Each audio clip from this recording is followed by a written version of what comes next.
નમસ્કાર મિત્રો, આજે આપણે ફરીથી આપણો અધૂરો પ્રશ્ન પ્રાચીન ભારતીય સાહિત્ય તેમાં આગળના મુદ્દાઓની ચર્ચા કરીએ.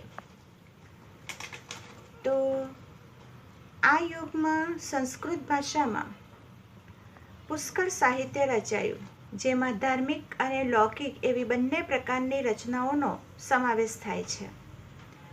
તો મિત્રો, આ એ સમયગાળા દરમિયાન સંસ્કૃત ભાષામાં પુષ્કળ સાહિત્ય રચાયું, જેમાં ધર્મ અને લૌકિક રિવાજો, જેમાં શુભ અને અશુભ વિધિઓને આવરી લેતી એવી બંને પ્રકારની રચનાઓનો સમાવેશ થાય છે. પુરાણોએ પ્રારંભિક વૈદિક ધર્મને સમજાવવામાં મુખ્ય ભૂમિકા ભજવી છે. આ સમયગાળા દરમિયાન અનેક શાસ્ત્રો અને સ્મૃતિ ગ્રંથો પણ લખાયા. આ શાસ્ત્રો વિજ્ઞાન અને તત્વજ્ઞાનના ગ્રંથો છે. દાખલા તરીકે કૌટિલ્યનું અર્થશાસ્ત્ર વહીવટી વિજ્ઞાનની કૃતિ છે. વિવિધ કક્ષાના ગણિત અને અન્ય વિજ્ઞાન સંબંધિત શાસ્ત્ર ગ્રંથો પણ લખાયા. સ્મૃતિ ગ્રંથોમાં ધર્મ દ્વારા અનુમોદિત કર્તવ્ય, રિવાજો અને નિયમો આપવામાં આવ્યા છે. તો મિત્રો, આપણે અહીં લીટી દોરીશું.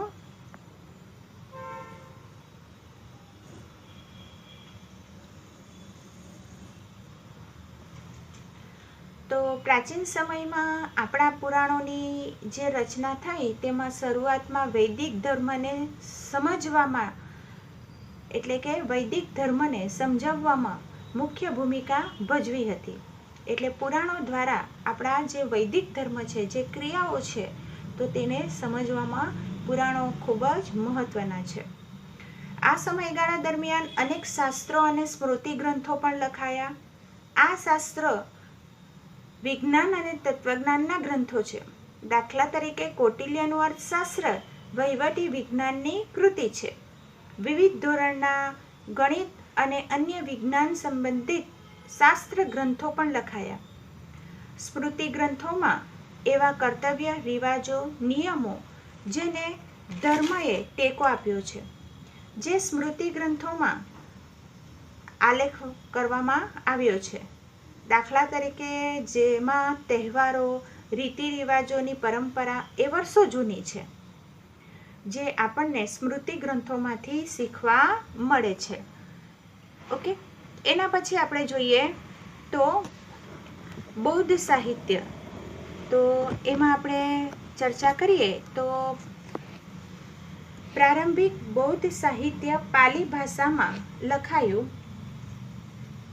આ સાહિત્ય 3 ભાગોમાં વહેંચાયેલું છે. તેને ત્રિપિટક તરીકે ઓળખવામાં આવે છે, જેમાં સુક્ત પિટક, વિનય પિટક અને અભિધમ્મ પિટકનો સમાવેશ થાય છે. આ ઉપરાંત બૌદ્ધ સાહિત્યમાં અનેક ગ્રંથો પણ લખાયા કહેવાય છે. તો બૌદ્ધ સાહિત્ય, તો એ બૌદ્ધ સાહિત્ય પહેલાં તો મિત્રો આપણે અહીં લીટી દોરીશું, જે પાલી ભાષામાં લખાયેલું હતું. અને ત્યાર પછી આ સાહિત્ય કેટલા ભાગમાં વહેંચાયેલું હતું? 3, જેને શું કહેવાય છે? ત્રિપિટક તરીકે ઓળખવામાં આવે છે. કન્ટિન્યુ રાખશું આપણે.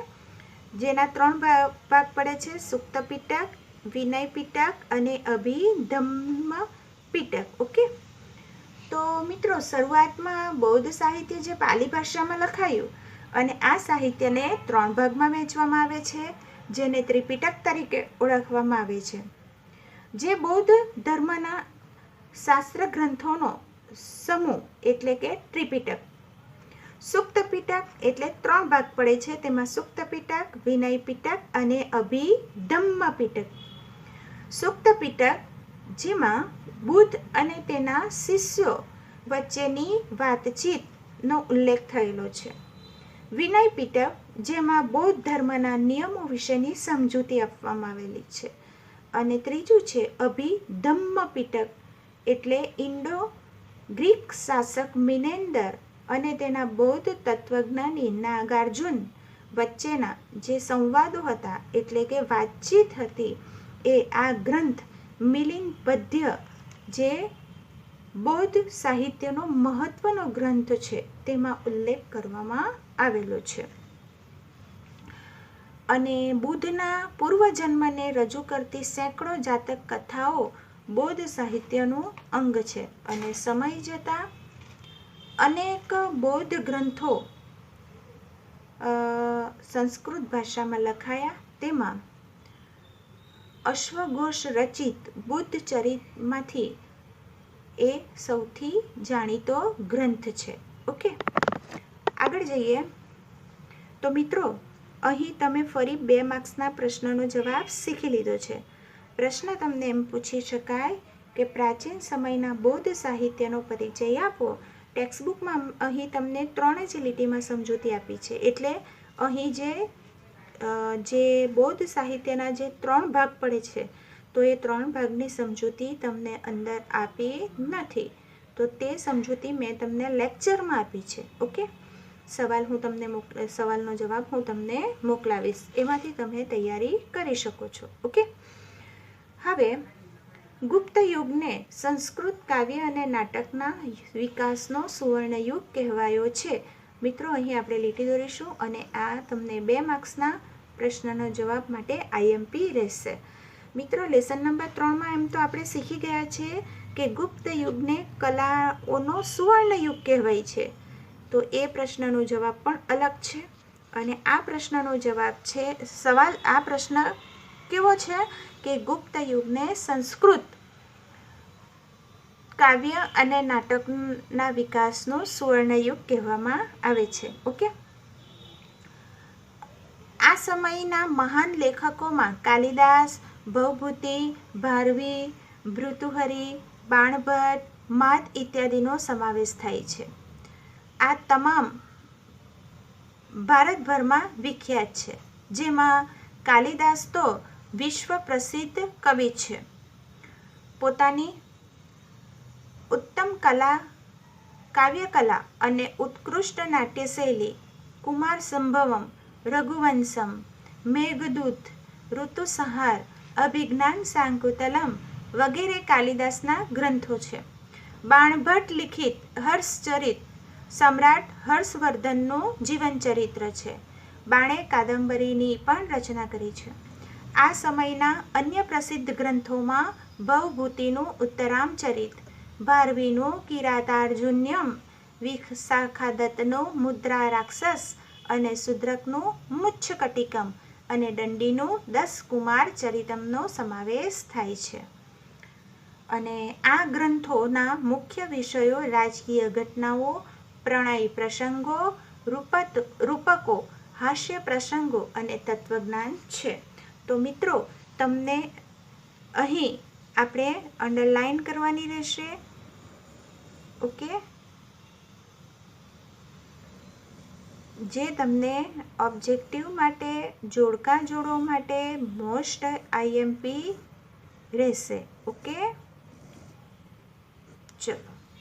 તો પ્રાચીન સમયમાં મહાન લેખકોમાં કાલિદાસ, ભવભૂતિ, ભારવી, ભૃતુહરિ. આ મિત્રો તમને ઓબ્જેક્ટિવ માટે 1 વાક્યના સવાલ માટે આઈએમપી રહેશે. ભવભૂતિ, ભારવી, ભૃતુહરિ, બાણભટ્ટ, માદ ઇત્યાદિનો સમાવેશ થાય છે. આ તમામ ભારતભરના સુવિખ્યાત લેખકો થઈ ગયા છે.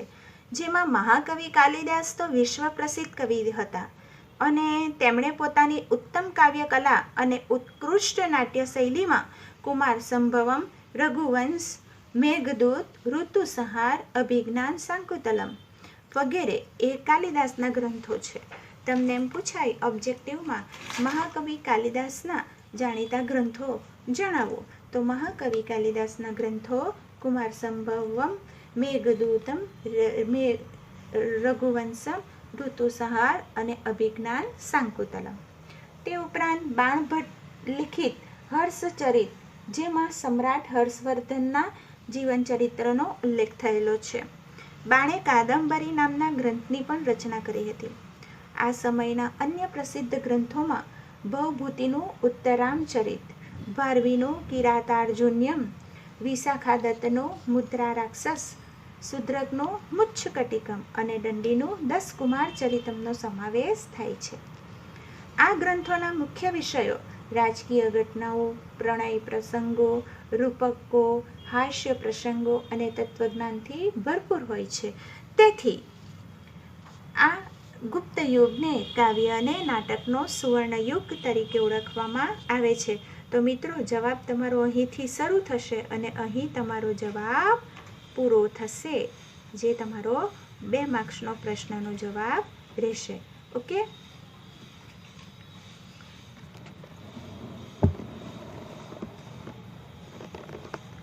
એના પછી આપણે જોઈએ તો ગુજરાતી ગદ્ય પદ્ય સાહિત્ય. તો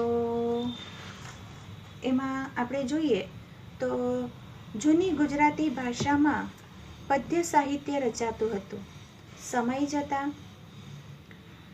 ગુજરાતી ભાષામાં ખેડાણ થતાં અનેક કૃતિઓ રચાઈ, જેમાં નરસિંહ મહેતા, મીરાબાઈ, દયારામ, અખો, પ્રેમાનંદ, પ્રીતમ, ગંગાસતી જેવા સાહિત્યકારોએ પદો, ગીતો, ગરબી, છપ્પા, આખ્યાનો વગેરે રચીને ગુજરાતી સાહિત્યના વારસાને સમૃદ્ધ બનાવ્યું.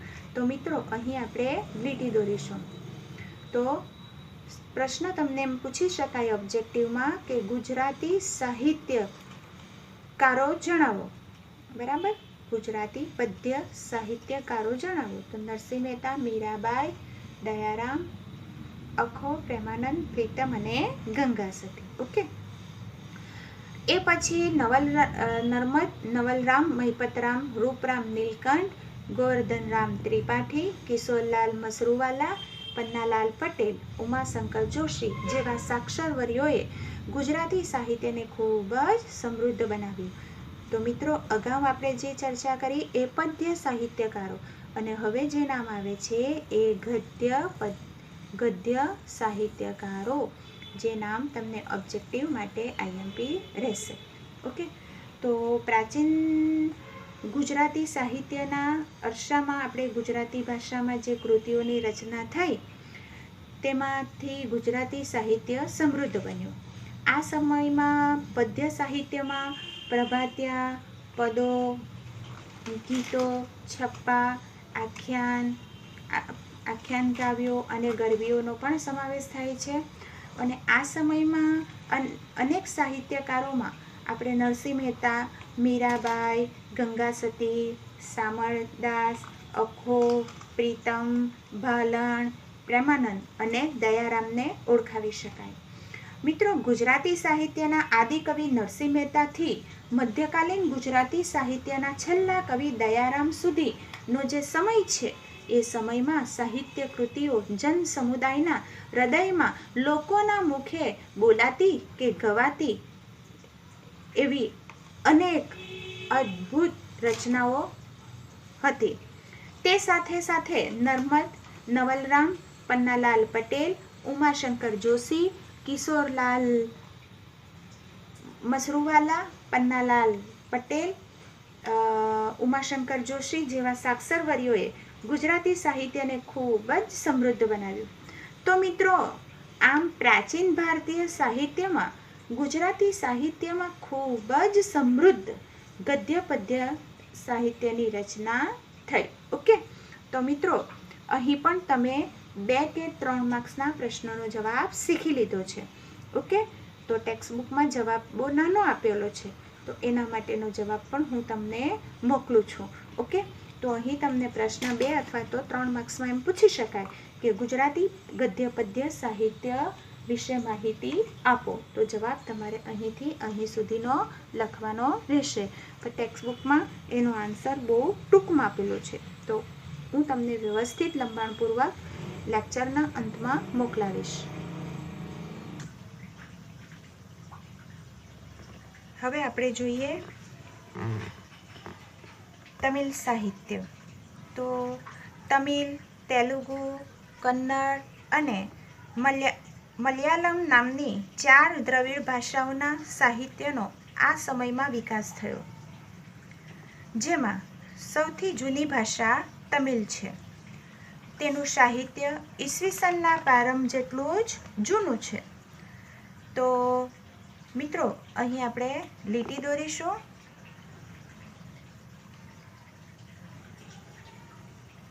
ઓકે, તો પ્રાચીન યુગમાં તમિલ, તેલુગુ, કન્નડ અને મલયાલમ નામની 4 દ્રવિડ ભાષાઓના સાહિત્યનો આ અરસામાં વિકાસ થયો, જેમાં સૌથી જૂની ભાષા તમિલ છે. તેનું સાહિત્ય ઈસુના પ્રારંભ જેટલું જ જૂનું છે, એટલે કે ઈસુનો જે જન્મ થયો તો એ ઈસવીસન જ્યારથી શરૂ થઈ તેટલું જ એ પણ જૂનું છે. ઓકે, તેની શરૂઆતની સાથે છે. ભારતની પ્રચલિત પરંપરા અનુસાર 3 સંગમોનું આયોજન થયું, જેમાં અનેક સંતો અને કવિઓની પોતાની રચનાઓ તૈયાર કરી. ભારતમાં ચાલી આવતી જૂની પરંપરાઓ અનુસાર 3 સંગમોનું આયોજન થયું છે, જેમાં અનેક સંતો અને કવિઓએ પોતાની રચનાઓ તૈયાર કરી. સંગમ સાહિત્યના અનેક વિષયો છે, જેમ કે રાજનીતિ, યુદ્ધ, પ્રેમ પ્રસંગ વગેરે. અને આ સાહિત્યનો પ્રસિદ્ધ ગ્રંથ એથુત્તોકઈ, જે 8 કાવ્યનું સંકલન, તોલ્કાપિયમ જે વ્યાકરણ ગ્રંથ, અને પથ્થુપાતુ એ 10 ગીતો. અને આ પૈકીના એક કવિ તિરુવલ્લુવરે વિખ્યાત ગ્રંથ કુરલની રચના કરી. તો મિત્રો, અહીં આપણે લીટી દોરીશું, જે તમારા ઓબ્જેક્ટિવ માટે આઈએમપી રહેશે. જોડકા જોડો માટે પણ આઈએમપી રહેશે. ઓકે, તો મિત્રો, આ સંગમ સાહિત્યના અનેક વિષયો છે, જેમાં રાજનીતિ. તો મિત્રો, પ્રાચીન સમયમાં રાજ્યમાં રાજાઓએ કેવી રીતે સંચાલન કરવું, પ્રજા સાથેનો આચાર વિચાર વગેરે વ્યવહારિક સમય રાજનીતિમાં આપી છે. યુદ્ધ, તો મિત્રો યુદ્ધમાં રણનીતિ વિશેની સમજ. પ્રેમ પ્રસંગો, તો તેના માટેનો ઉલ્લેખ પણ આ ગ્રંથોમાં કરવામાં આવેલો છે. આ સાહિત્યનો પ્રસિદ્ધ ગ્રંથ એથુત્તોકઈ, જેમાં 8 કાવ્યના સંકલન કરવામાં આવ્યું છે. ત્યાર પછીનું આપણે જોઈએ તો તોલ્કાપિયમ, જે તમિલ ભાષાનો મહત્વનો વ્યાકરણ ગ્રંથ છે. પથ્થુપાતુ, જે 10 ગીતોનું જેમાં સંકલન થયેલું છે. અને તે ઉપરાંત તમિલ સાહિત્યમાં કવિ તિરુવલ્લુવરે વિખ્યાત ગ્રંથ કુરલની પણ રચના કરી છે. આ કાવ્ય ગ્રંથમાં જીવનના અનેક પાસાઓનું વિવેચન કરવામાં આવ્યું છે. શિલપત્તિકારમ અને મણિમેખલાઈ પ્રારંભિક તમિલ સાહિત્યના વિખ્યાત ગ્રંથો છે. અને આ જે ગ્રંથો આપણે જોયા, આ કાવ્ય ગ્રંથમાં જીવનના અનેક પાસા, એટલે કે પથ્થુપાતુ જે ગ્રંથ છે અને કુરલ જે ગ્રંથ છે, તેમાં જીવનના અનેક પાસાઓનું વિસ્તૃત અંદર વિવેચન કરવામાં આવેલું છે. શિલપત્તિકારમ અને મણિમેખલાઈ એ શરૂઆતના તમિલ સાહિત્યના વિખ્યાત ગ્રંથો છે. ઓકે મિત્રો, તો મિત્રો અહીં ફરી તમે 2 અથવા તો 3 માર્ક્સનો મહત્વનો આઈએમપી સવાલ જે તમે શીખી લીધો છે. પ્રશ્ન તમને એમ પૂછી શકાય કે પ્રાચીન તમિલ સાહિત્ય વિશે માહિતી આપો. તો પ્રાચીન ભારતીય તમિલ સાહિત્યનો જવાબ તમારો અહીંથી અહીં સુધીનો હશે. પ્રાચીન ભારતીય તમિલ સાહિત્યનો જવાબ તમારે અહીંથી અહીં સુધીનો લખવાનો રહેશે. ઓકે, તો મિત્રો આ સાથે તમારો આ જે પ્રાચીન ભારતીય સાહિત્ય જે છે એનો જવાબ પૂરો થયો. ઓકે, તો મિત્રો એ સવાલ જ્યારે પ્રાચીન ભારતીય સાહિત્ય જે સવાલ તમને જો 4 માર્ક્સ માટે જો તમને પૂછાય, તો એની શરૂઆત તમારે મહત્વના મુદ્દાઓથી કરવાની છે. અને આપણે જે 2 માર્ક્સના જે પ્રશ્નો શીખ્યા, તો એ બધા જ પ્રશ્નો અહીં ભેગા કરવાના છે. જેમ કે આપણે શરૂઆતમાં જોયું, તો આપણને જ્યારે 4 માર્ક્સમાં પ્રાચીન ભારતીય સાહિત્ય સવાલ પૂછાય, તો પહેલાં વેદ વિશેની સમજૂતી આપવાની, બરાબર. પછી વેદો, ઋગ્વેદ, સામવેદ, યજુર્વેદ અને અથર્વવેદની અંદર આવતા મહત્વના મુદ્દાઓની ચર્ચા કરવાની. એના પછી ઉપનિષદ પછી બ્રાહ્મણ ગ્રંથો, આરણ્યકો, એટલે એની અંદર બેટા મહત્વના જે પોઈન્ટ હોય અને તે મહત્ત્વના મુદ્દાઓ તો મેં તમને અંડરલાઇન કરાવેલી જ છે. તો એ મહત્ત્વના મુદ્દાઓ જે વાક્ય રચના વ્યવસ્થિત સેટ થાય તેવી રીતે આખો લોંગ ક્વેશ્ચન તમારે તૈયાર કરવાનો રહેશે. અને એના પછી તમારે વેદાંગ, પછી ભારતના મહાકાવ્યમાં રામાયણ અને મહાભારત, એટલે દરેક 2 માર્ક્સમાં મેં જે તમને વિસ્તૃત સમજૂતી આપી છે તે વિસ્તૃત સમજૂતી 4 માર્ક્સના સવાલમાં નહીં લખવાની, એમાં તમારે એકદમ શોર્ટમાં લખવું પડશે. તો પ્રાચીન ભારતીય મહાકાવ્ય પછી તમારે લખવું પડશે જે પેલા સ્મૃતિ ગ્રંથો હતા, એ સ્મૃતિ ગ્રંથોની અમુક જે મહત્ત્વની અંડરલાઇન તમને કરાવી હતી તેનો ઉલ્લેખ કરવાનો. ત્યારબાદ બૌદ્ધ સાહિત્ય. બૌદ્ધ સાહિત્યમાં દરેક ગ્રંથોની સમજૂતી નથી આપવાની, જે પેલા 3 ભાગમાં વહેંચાયેલું છે તેની સમજૂતી નથી આપવાની. આપણે ડાયરેક્ટ અંદર જે 3 લીટીમાં જણાવ્યું છે ટેક્સ્ટબુકમાં એ જ લખવાનું છે બૌદ્ધ સાહિત્યમાં. એના પછી તમારે ગુપ્ત યુગને કાવ્ય અને નાટકનો સુવર્ણયુગ કેમ કહેવાય છે, તો તે સમયગાળા દરમિયાન જુદા જુદા જે ગ્રંથોની રચના થઈ, જે કવિઓ થઈ ગયા, મહાકવિ કાલિદાસ, ભાસ, ભૃતુહરિ, ભારવી, એના વિશે લખવાનું, તેઓએ કયા ગ્રંથની રચના કરી તો તે લખવાનું. ત્યાર પછી આપણે ગુજરાતી ગદ્ય પદ્ય સાહિત્ય. તો જ્યારે લાસ્ટમાં મેં તમને ગુજરાતી ગદ્ય પદ્ય સાહિત્ય ડીપમાં સમજાવ્યું છે, પરંતુ જ્યારે 4 માર્ક્સનો સવાલ લખો છો ત્યારે ટેક્સ્ટબુકમાં આપેલી જે ટૂંકમાં માહિતી છે એ જ લખવાની રહેશે. અને છેલ્લું છે પ્રાચીન ભારતીય તમિલ સાહિત્ય. ઓકે, તો એના વિશેની સમજૂતી આપવાની, જેથી તમારો આખો 4 માર્ક્સના પ્રશ્નનો જવાબ અહીં પૂરો થશે. ઓકે, તો મિત્રો એ 4 માર્ક્સના પ્રશ્નનો જવાબ પણ હું તમને સાથે મોકલાવું છું. તો વ્યવસ્થિત એ આપેલા 2 માર્ક્સના પ્રશ્નોનો જવાબ તમે વ્યવસ્થિત કરશો તો ઓટોમેટિક તમને 4 માર્ક્સના પ્રશ્નોનો જવાબ આવડી જ જશે. ઓકે, અને આ સાથે આપણો પ્રાચીન ભારતીય સાહિત્ય સવાલ અહીં પૂરો થાય છે. અને આજનો લેક્ચર પણ હું અહીં પૂરો કરું છું. હવે નવા લેક્ચરમાં આપણે મધ્યકાલીન સાહિત્ય, આવો જ એક બીજો લાંબો પ્રશ્ન આપણે એની તૈયારી કરીશું. ઓકે મિત્રો, તો ઘરે રહેજો અને સ્વસ્થ રહેજો. ઓકે.